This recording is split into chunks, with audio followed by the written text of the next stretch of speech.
I sincerely hope you guys are having a great day today, wherever you're at. I have an impromptu little planting video for us today. I ran into Lowe's to pick up a few things, and I always have to check the clearance rack in the garden center whenever I go into Lowe's. And I'm glad I did, because they had a yellow knockout rose on the clearance rack. It was on clearance for kind of an obvious reason. It's got a little bit of dead foliage, but for the most part, I think this rose will do just fine.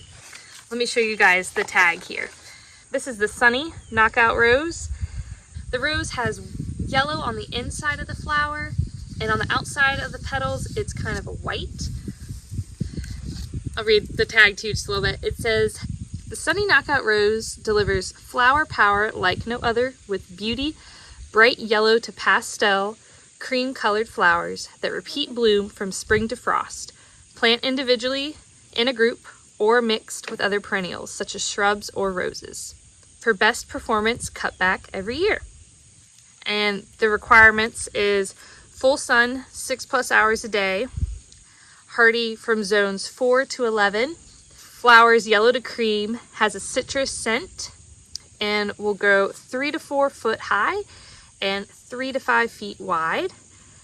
Plant 3 feet apart.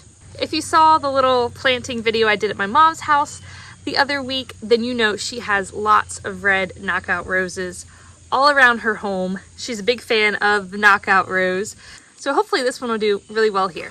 My original landscaping color palette was heavy on the greens, whites, and blues with a little bit of purple, and ever since I got that Costco yellow rose that's on the other side of my house, I have been wanting to incorporate more yellow into landscaping. I planted out these 2 yellow fall mums. They're kind of falling on me now. So we need to add a little more yellow to the other sections of the landscaping beds as well. So I'm going to be planting this yellow knockout rose down here at the other corner. So let me show you where we're going to put it. So where we're going to be planting it is in full sun. You can see I went from the shade to the sun pretty quickly there. My initial plan is to kind of stick it right here off this rain gutter. This section right here looks pretty crowded, but most of the things right here are annuals. So at the end of the season, I'll be taking a lot of this out, and this rose will have plenty of room to grow. This is the Pompous Plume Celosia, and a lot of these other plants here are actually dahlias. This celosia, I try to just push back because I don't want to have to rip it out prematurely if I don't have to, because the pollinators really are loving this, but I do want to get this rose into the ground. That dahlia is almost as big as my hand. That's so pretty. I'm going to be lifting our dahlia tubers here shortly.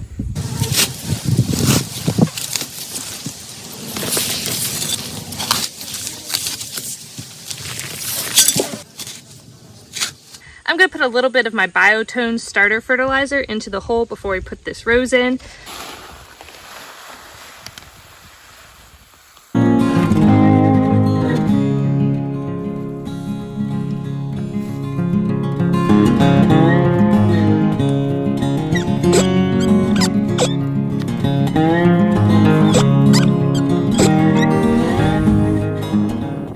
It's the next day now, and I received an exciting gift.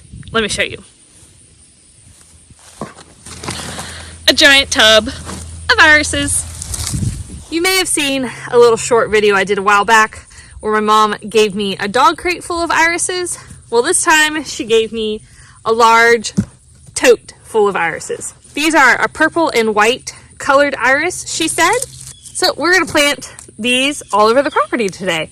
This is kind of the kids section of the yard. We have the swing set back there and our sandbox there. But right next to the swing set and the sandbox is our propane tank.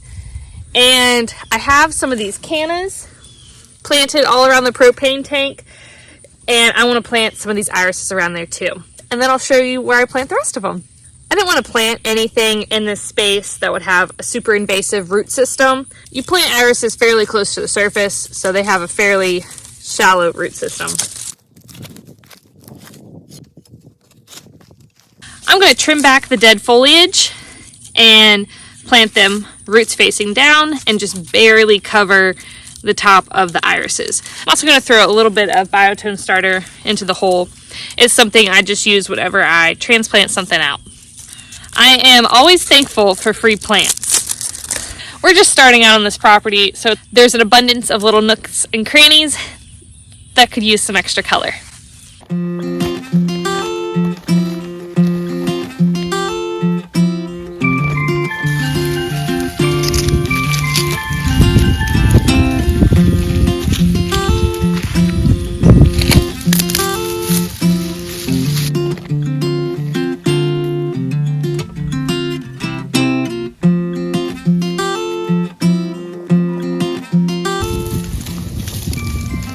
Some of these are just massive.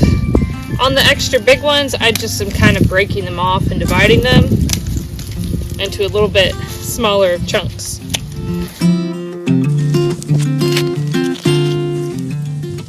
The first batch of irises that my mom gave me, I planted over here in this corner of the house. I had planted them in kind of a snake-like pattern, weaving around in between the plants, coming over to that rain gutter over there. Since I have extra irises now, I'm gonna go ahead and follow that same arched pattern, but just add a few more in to make it even fuller. Here are the ones that are currently there. You can see there's one there, another one back there, and then they kind of weave their way in between the mum and the roses and follow all the way back over into that corner. So I'm just gonna fill in here and make that whole drift even bigger. I'm going to try to pick the ones that look a little healthier for this section. This one's a massive clump.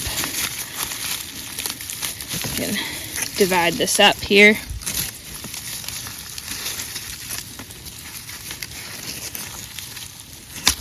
Like this one looks very firm and even has a little bit of growth on it. And the roots look nice and long and healthy, so this is a good candidate.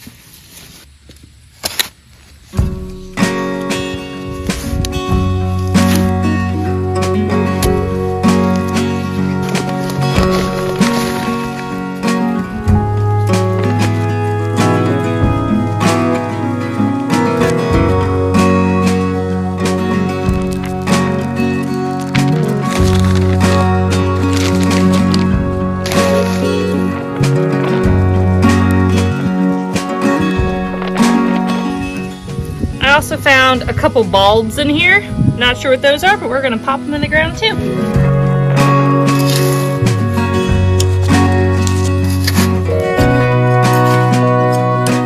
See, this is the original 3 that I planted here, so I'm just coming back and doing another layer behind it. I'm fully aware that these gardenias will eventually get big here, but it'll take several years for them to do that, and I can always lift up these irises and transplant them elsewhere once these gardenias are getting to their more mature size.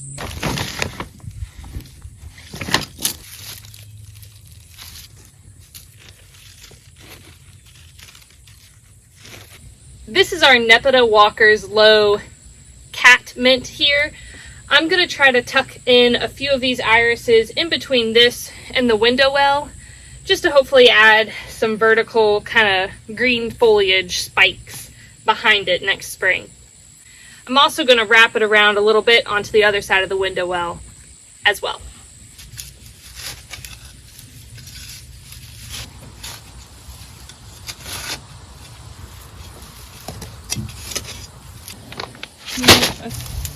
This one's pretty big, so I'm just going to divide it a little bit into smaller sections. I could even probably knock this one off as well, but I'm just going to leave it. this. Over here next to our back stoop, we have a window well. It doesn't look the prettiest right now, but I've been laying out cardboard and having this plastic kiddie pool here, killing off the grass. Let me show you.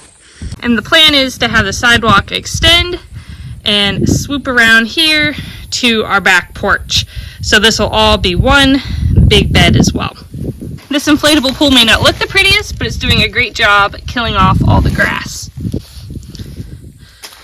So with these leftover tubers, I'm just going to plant them right in front of our window well box, since that will be an easy way to remember where I put them so that I don't dig them up later.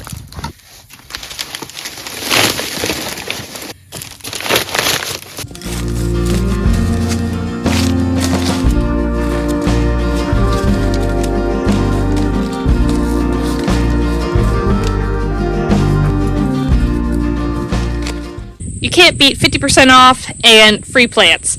So I'm excited about that. Let me know if you found any end of season clearance deals yourself. Hope you guys have a great rest of your day. Bye y'all.